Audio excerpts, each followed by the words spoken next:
Hey class, welcome to week 3. Sorry this video is going up a day late. Like I said, I ran into some webcam problems yesterday, but it looks like everything's sorted out, so hopefully this will all work out and won't have any problems in the future.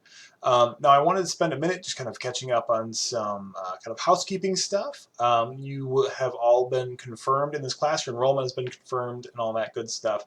So there shouldn't be any worries on that front as long as you have been participating in class. And what that means is that you've submitted at least one of our assignments or done the quiz or done the blog. So if you've done any of those things, I checked you as enrolled and confirmed that, and so you should be all good to go on that front. The other thing I think 2 of you still had trouble with the quiz. For some reason it went down or something like that. So I'm going to take a look at it, but email me again to remind me, and we'll go from there. But I think the rest of you didn't really have a problem. Other housekeeping stuff to keep in mind. If you haven't already made comments on your group's rough drafts, please do that throughout the week. Obviously, I want them to be done by Sunday, but if you don't get them done by Sunday, I still want you to go on there and to do them for the benefit of your group members so that they have good feedback and good responses to use to revise their Project 1s. Now on that front, I'll also be going into your Project 1s. I've started to do that a little bit and making my own brief comments. Now, as I said in a previous video, my comments on Project 1 aren't going to be that extensive because it is such kind of a weird, short project. However, on all your future projects, I'll actually download a draft of your project, type up my comments in the margin so you guys have good, kind of a detailed walkthrough of how I'm reading your paper and what to look for as you continue to revise it. So keep an eye out for that. I should have those comments on Project 1 rough drafts done in the next day or two with plenty of time before the Sunday submission date. Okay, so before we talk about that final draft that's due on Sunday, I want to walk through our work for week 3. And so again, congratulations on making it through the first 2 weeks. You guys are doing great so far. And so let's take a look at what we have on deck. So the first thing that I want you guys to take a look at is chapters 2 and 4 out of the Wadsworth Guide. And this is going to help us think about your writing process, specifically things like revision, things like drafting, all the kind of nitty-gritty details that we kind of overlook sometimes when we're scrambling to write a paper. Now, a lot of this isn't going to necessarily apply to a weird kind of assignment like Project 1. However, it will prove invaluable in later projects. So take a look at that. And then chapter 4 is going to be really useful for you this week and then moving into next week. And you'll see why in a second, but specifically blog 2 is going to set us up to move into project 2, which begins next week. So more on that in a second. And then here's the other thing that's just a little bit unique. I only want you to read one of these articles. So the Bawarshi, Devin Reef, Materiality, or the Harris, or the Miller. It's just completely your choice of which one you read. If you want to just kind of take a look at the first page or 2 of each of them and decide which one you want to go with. It's completely up to you, but you only have to read one of them. Now, these articles are going to be focused on the idea of genre, and it's genre is something that we're going to spend a lot of time talking about in our next week video, but it's also something that you've started to think about for this week as well. So think about the way that you're talking about genre in terms of your discourse communities, right? Genre as something that allows people to communicate. Genre as something that people use in order to fulfill a goal. That's how we're going to be thinking about it throughout the rest of the semester. And it's something we're going to spend a lot of time on when we're looking at Project 2. So choose one of those articles and take a look at it. And then if you haven't already, which you should have, I want you to review the Wardle Identity, Authority, and Learning to Write in New Places. So that's the Wardle essay that was due, or that you were assigned last week. And it's something that's good to kind of review and to think about as you wrap up your Project 1 and start to flesh out some of the kind of detailed points on your list. And I'm also curious if you guys have any responses to that article, whether you liked it, whether you disliked it. Email me, let me know, because it's one that I really like to use. And so I'd be curious to see what you guys thought of it, because unfortunately this isn't a face-to-face class, so I don't get a lot of those responses. But I'd love to hear from you guys, what you thought about any of the readings that you have. Always feel free to email me and give me some feedback, because I'm always looking to make this class more useful, more enjoyable, whatever it is, for future classes. So let me know. Okay, so now let's move into the actual work for this week. Now let's take a look. So your main goal this week is going to be finishing up Project 1. Now, as I commented on some of your drafts already, one of the things that I'll be looking for is that it's not just kind of general superficial information on this list. I want you guys to try to actually flesh this out with detail from your community. So if you say, for example, this group uses weekly weekly staff meetings in order to discuss problems. Like give me some insight into that. Like what kind of problems are they talking about? Like who would go to these staff meetings? Or if you're saying that they hold conferences in order to talk about new ideas. Okay, what are some specific conferences they're going to? Go and do some research and find out like what is the name of a conference. Like for example, I'm going to a conference next a few months called SAA, Shakespeare Association of America, or there's MLA, Modern Language Association, right?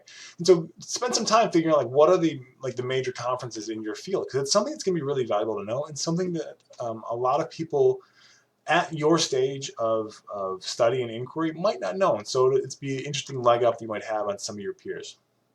So what are some specifics? What are some details about your community that you can think about? And remember, this is all an attempt to get as clear a picture as possible of how your community functions, right? And so we use the term discourse community to give us the language to talk about how your group interacts and achieves their goals and how they go about actually doing the work that that community does. And discourse community can be a good term, but it can also be kind of a clunky term. It can sometimes get in the way of understanding these things. And so don't be afraid to just think about like, okay, how are people in my group working together? Like what are they doing? How are they talking to each other? How are they sharing information? How are they sharing knowledge? Because that's something that you're going to want and have to do when you become a member of this group. You're going to have to engage in those kind of interactions. And so how are they doing it? What are they doing? Take some time and actually figure out if this is a field you really care about, a field that you want to go into, then try to learn as much as possible about it. So that way, when you enter into that community, you actually come in as a prepared individual, as an effective individual that can participate in that group. Okay, so we know that our main goal for this week is to finish Project 1 and to actually turn in your final draft. I'll go over the submission of that in a minute, but let's just work through the rest of the week's materials as well. So besides your reading, besides Project 1, I've also got your blog 2 due this week. And it's due the same time as Project 1, so both are due midnight on Sunday. Again, no late work. Now that we've got tech issues sorted out, enrollment issues sorted out, I'll not be granting extensions on things like blog posts or any quizzes in the future unless you come to me with a problem beforehand. So just know that from now on, deadlines are set in stone, and there won't be any extensions. Okay.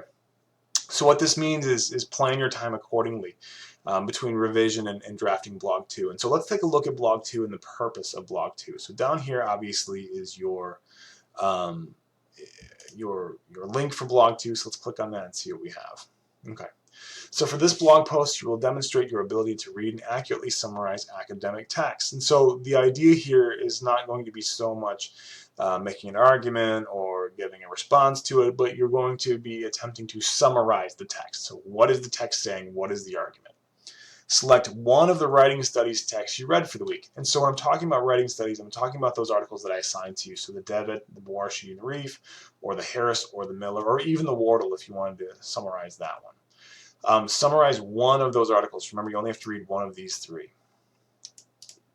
So your goal is to read through one of the writing studies texts and then locate a peer-reviewed article from your discourse community. Okay, and so when we talk about peer-reviewed, what we're really talking about is that it's a journal that's published and vetted by experts in the field. Now, this excludes things like popular magazines like Time Magazine, The New Yorker, Sports Illustrated, all those things. Those are not peer-reviewed. Those are edited for sure, but they are not vetted by experts in the field. What we're talking about are like academic and professional journals that are produced by members of this community for members of this community. Now, you should already be looking for these when you're trying to find those kind of things like participatory mechanisms, right? So like where are people publishing in your field, or where, or what journals are they using to share knowledge, right? Those are things that you should already be looking for anyway. But if you're still having trouble, then what you can do is you can use the library's database to help you out. Now I'll show you that in just a second. Let's take a look here. So for each text, so the one writing studies text and the one article from your community, write a 100 to 200 word summary and include a citation for each for each text. So one of the things that I want you to do is I want you to try to figure out what kind of style your community uses, APA, MLA, Chicago, whatever it is. And that's the style that I want you to start writing in. So I want you to start to get practice writing as a member of your community. Okay, so that is your blog post. You're going to be summarizing 2 texts, one that I assigned you, one from your community. And remember, they should be peer-reviewed. So to get full credit on this blog post, it will have to be a peer-reviewed article. Okay. So the other thing that I wanted to go over with real quick is how to actually submit Project 1. Now, if you see here, if you go to our Project 1 folder, down here at the bottom, you'll see Project 1 Final Draft and Process Memo. So first, to submit it, you'll click on the link, you'll browse your computer, you upload the file. What I also want you to do is I want you to attach either at the end of your Project 1 or as a separate document kind of submitted as well is something called a process memo. Now what a process memo is just a description of your experience writing this thing, and it's something that you'll have to do for each of your assignments. Now it's nothing big, it's just kind of a short reflection that will help set you up for the bigger reflection projects later on in the semester. And so essentially all you have to do is respond to these questions. How did you research information about your community? How did you decide to arrange your information? What feedback from your peers helped you? And what was the most challenging part of this process for you? So again, not a lot of questions, but just something to get you thinking about your experience. And so you'll be submitting that alongside with Project 1. Okay, so again, Project 1 and your blog are due by Sunday. Now I wanted to quickly walk you through the research stuff if you're still having trouble finding anything. So what you can do is if you're having difficulties is you can go to your Wayne State, log in, go to this Libraries tab, click on the menu, and then you're going to come over here to this Research Guides section. Now what this is going to do is this is going to give you a lot of different resources that are all grouped according to their kind of topic or field.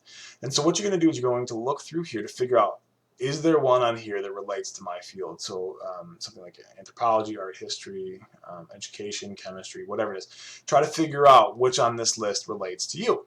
And so I'm thinking here, let's say we're going into, let's say you want to be a teacher. Let's go to education. Now what you're going to find when you click on these links is the librarian for this specific field that works for the university has collected all of the resources that pertain to that field while sorting out everything else that you might not want to look at. And so this librarian has given you, here are all the articles and databases that relate to education. Here are some, let me go back. Here are books and references that relate to education, all this other information broken down by different kinds of education, different course guides for different classes you might take, and then here's the librarian for that field in particular. And so if you still have questions, you can email this individual, and he or she will steer you in the right direction. So we can take a look at another one just for good measure. So let's say we're going into global studies. So same thing, we've got some articles and database resources here, and we've got the specific librarian that can give us a hand to steer us towards anything else, right? Let's look at one more. Let's say we wanted to go into, where is my language? I'm going to look at the health one if I can find it. Okay, well here, let's just go into this management one. So let's say we wanted to go into management of some kind. Again, same thing. We've got all this stuff right here, and our librarian here that can help us out if we still run into trouble. Now, what these are, these indexes, abstracts, article databases, is when you go to one of these. This is where you will search for your peer-reviewed journal. Any search in these things that this person has curated will give you peer-reviewed journals and peer-reviewed articles from your field. And so I'll just take you to one of mine. Let's go literature.